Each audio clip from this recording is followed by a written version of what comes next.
Thank you all for joining me today. Before I take some questions, I'd like to encourage all of you, especially those of you who are residents of the city, to participate in the 2014 Citizen Survey. I figured since you're here, I might as well do my Twitter version of my ad. The Citizen Survey is an annual report card for city government, and I certainly urge all citizens to participate. This is our way of taking the temperature of where our constituents think that we're doing well, where there are areas of improvement. We collect and utilize the survey data to better understand what residents believe are the top issues facing the city. This annual survey provides time trend data that measures the changes in residents' attitudes, behaviors, and quality of life indicators. And city agencies will review the results this year as they have done in the past and incorporate them into their budget proposals in the next fiscal year. I think it's very important that we have a clear understanding of what issues are impacting our communities. I do that on a routine basis with the virtual town halls, with the public forums. This is a standardized way that we take a look at year-over-year data and its opportunity for residents to offer their full perspective on current conditions. Phone survey, which is also offered in Spanish, is a scientific study that requires complete answers. Therefore, residents are asked to stay on the phone during for the duration of the call. The online survey is also available in English and in Spanish. And for more information about the survey, visit the Bureau of Revenue and Research Management website at bbmr.baltimorecity.gov, bbmr.baltimorecity.gov. This concludes my commercial. Is the city conducting the survey on its own, or has a contract? We have a contract, and it was on the BOE a couple. I know we've talked about it. I don't know if you were here at the time. It was a contract. We had an arrangement with University of Baltimore, and now we have a different vendor. Do you know who that vendor is? I don't know the name off the top of my head. I know they're out of Philadelphia, I believe. And when do you guys end the survey? When should people stop? Is it September 29th? Or? I don't have the date for when we end it. Yes, you are correct. September 29th. Okay. All right. Karen, what factors do you believe are playing a role right now in the city's growing homicide rate among juveniles? You know, I'm asking those same questions. I don't have an answer. It's something that we're taking a look at, and we're looking at very, very seriously. You know, I say it all the time. I don't think we have a spare kid. You know, that's why we have to make sure that we get this right. And when you have a homicide, there are no do-overs. That's why this work is so important. You know, we, in every way that we touch the lives of young people, we're asking ourselves that question and what we can do to work together better to attack that issue of the increased violence among juveniles. And we're even asking that question of our outside partners. You know, when this happens and people are looking for answers, there are a lot of different theories, and you know, we're asking those questions, like I said, of ourselves. And are there any things that any outside, you know, any non-city related entities are doing that have impacted the amount of youth violence? Do you hope that the curfew centers are going to curb this? I think the curfew centers are just one part of a broad spectrum of things that we need to do to ensure that we're protecting young people. I think in their own way, they will be helpful because they're already starting to be seen as a safe haven for young people. You know, is it the one thing that's going to change it? I don't believe that is the case. I've never believed that that is the case, but I do think that having the not just the curfew itself, but having that place where we can connect young people to services is important. I've seen reports that indicate that the city hopes to open 9 curfew centers and have them open 7 days a week, 24/7. Is that the case? You know, I think we know what the goal is, and that is to provide a safe haven for young people and to provide services for the young people and their families, and that is the way that the young people and their families are receiving the services that we are providing at the Curfew Center, it is an evolution. So when we started, we had a plan based on what we think would be the best way to implement the updated law. But what my goal is to make sure that we are, whatever we do, we're doing it in response to the conditions that we're seeing on the ground and how we can best address the real need that we're seeing in the community. So I don't think, what I'm saying is we haven't scrapped that notion, but however we get to that, the full ramp up will be informed by how people are using the services and how we best feel like we can stop our young people from falling through the cracks. So do you plan to open the 9? Has that ever been mentioned by you? Yeah, when I talked about, when Angela's spoken about it, when I've spoken about it, we talked about that being the goal. What I'm saying to you is, as we ramp up and get to what a full ramp up looks like, that will be done informed by how people are actually using the centers that we've put in place. Do you think the first month of the center has been a success? Is it too early to tell? Is it? I think it's too early to tell. I think that it is a learning process because of the way in which we feel people are seeing the centers. As we've had the centers before, right? During the summer since 2008, we've had the Curfew Center, and they've been one thing. Our focus in the Youth Connection Centers was really about getting the resources that we had, as well as community stakeholders engaged, so we could connect young people to services.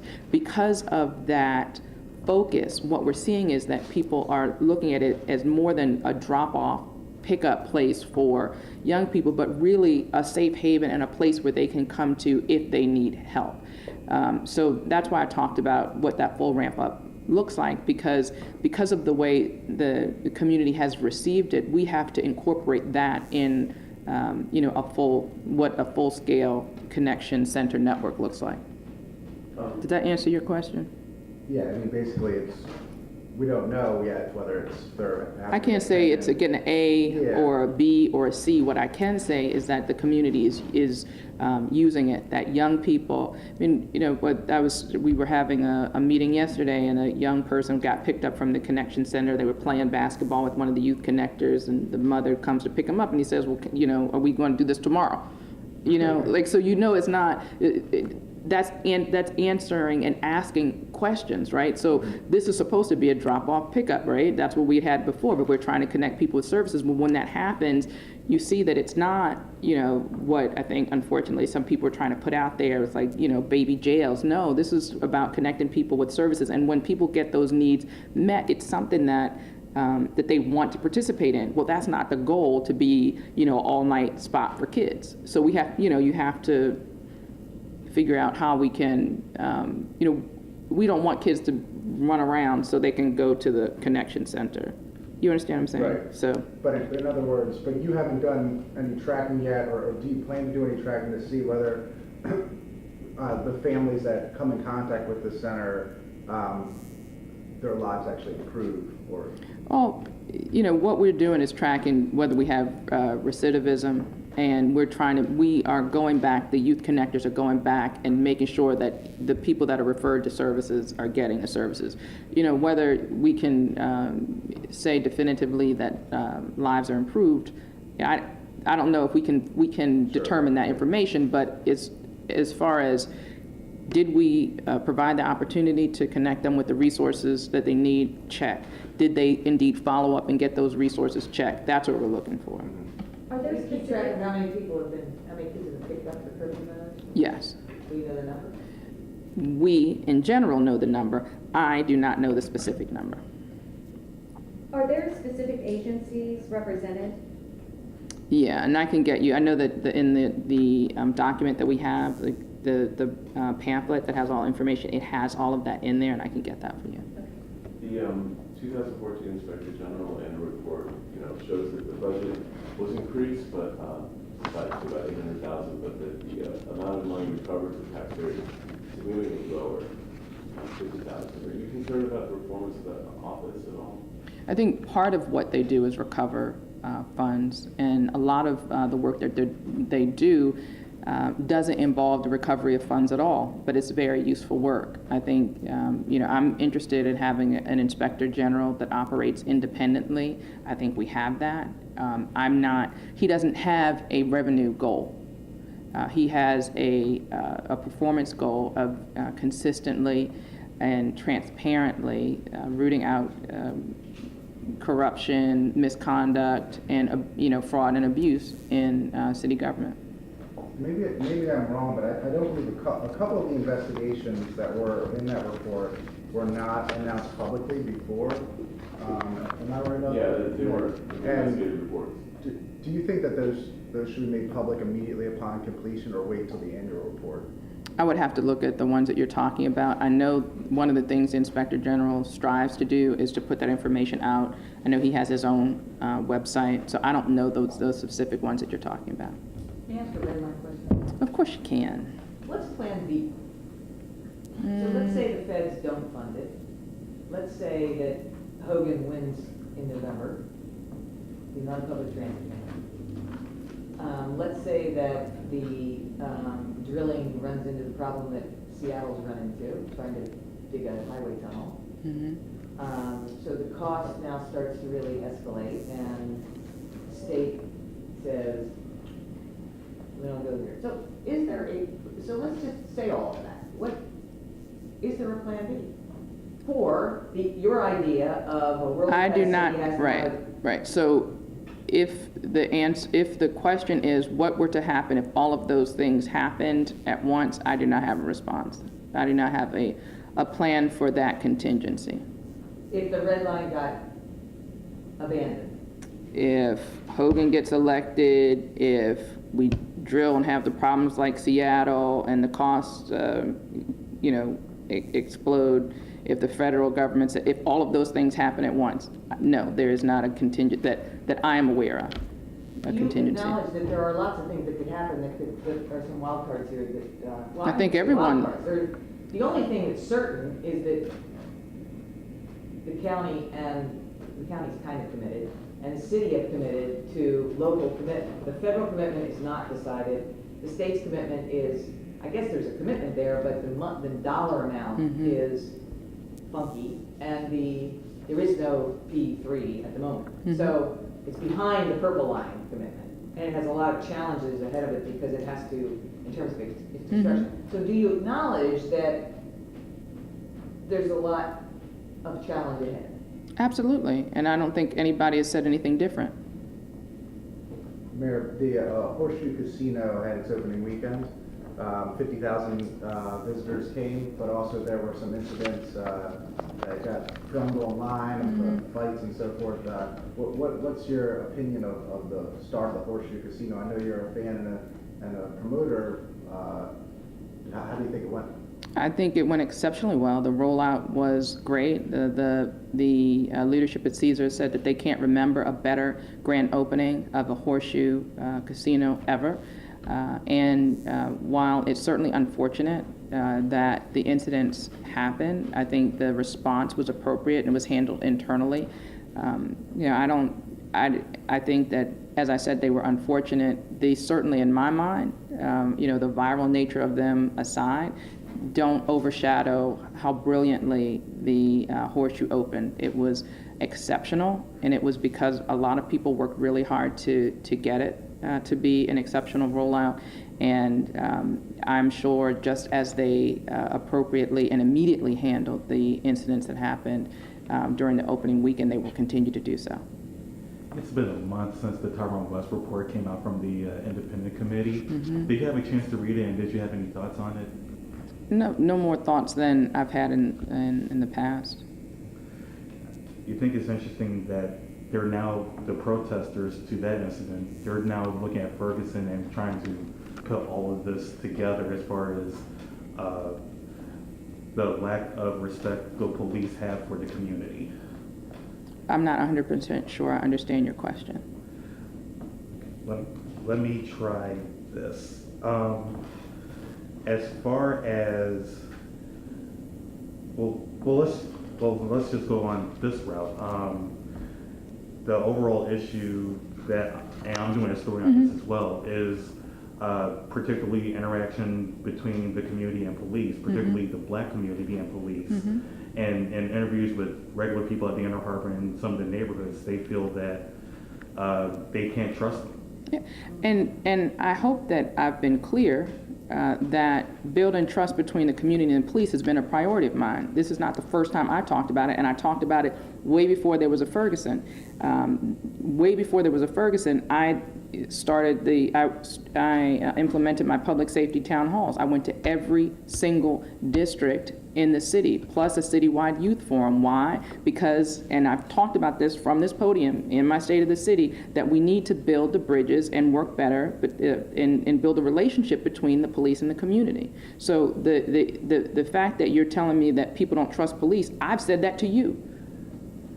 And I remember we were in Bel Air Edison, but there was no Ferguson at that time. So how important is it now in the light of people looking at television, seeing what's happening in Missouri? Well, my hope is that, Ferguson, the incident with Michael Brown was a horrible incident. My hope is in your reporting that you reflect fairly that before Ferguson was an issue, that's something that was important to me and something that I valued enough to go around to every single police district to have that conversation, because it was important that we address those issues of brutality, of respect, what that looks like in different communities, and make sure that the police commissioner heard from residents from every single part of the city. It didn't take Ferguson for that to matter to me. So I hope, as you're asking these questions and trying to merge those two things, that you accurately reflect that was a priority of mine before you started asking me about it or before Ferguson. You know I'm gonna be fair on the report. But I'm just asking now that we have the benefit of time looking back at Ferguson. Do I think what I did was a good thing? Yes.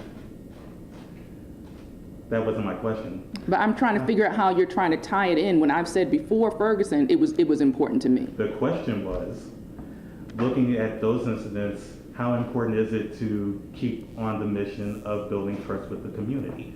It is a priority. I've spoken about it from this podium. I've spoken about it in my State of the City. Building trust and building relationship between the police and the community has been a priority, and that will not change. I've said it from here. I've said it in my State of the City. I said it when we were on the walks. And not only did I say it, but because I then followed that up with the extensive outreach that I've done in every single part of the city, as well as a citywide youth forum on public safety, shows not only am I talking about it, but we are taking action on those issues. Last question. Mayor, I've been asked to... I'm sorry, you've asked several. You had one? Sorry. Star Spangled Banner, I'm starting to lighten up the mood a little bit. This next week, how's the city prepared? Is it ready? We are beyond ready. We're thrilled that we will have an opportunity to showcase Baltimore City and to remind the country that, as far as I'm concerned, after that we finish singing the anthem, the last part should be "Thank you, Baltimore," because of the Battle of Baltimore, and because of the men and women of all ages, races, creeds came together and fought back the British.